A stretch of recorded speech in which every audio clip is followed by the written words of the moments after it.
apakah meninggalkan puasa karena malas jika dilakukan lebih dari sekali mengeluarkan seorang dari Islam? Begini, puasa ini kan salah satu rukun Islam. Rukun Islam yang keempat ya, setelah syahadah, salat, zakat, baru puasa, baru haji yang kelima. Nah, ketika seseorang mengingkari wajibnya, itu baru kena dia.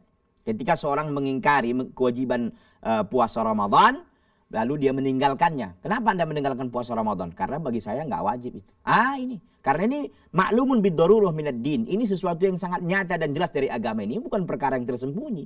Puasa semua orang tahu. Anak kecil pun tahu puasa Ramadan itu wajib. Nah, ya, ketika dia malas meninggalkannya tentu dosa besar. Dosa besar.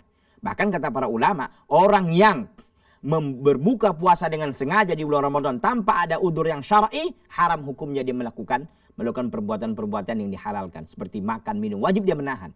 Karena dia harus menghormati bulan yang mulia ini.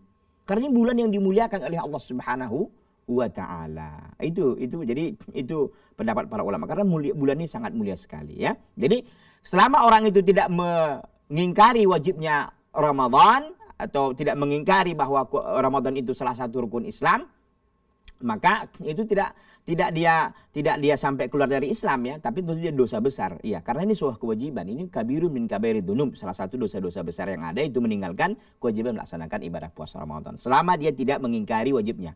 Ini tidak dia keluar dari Islam. Tentu dia melakukan dosa besar, iya.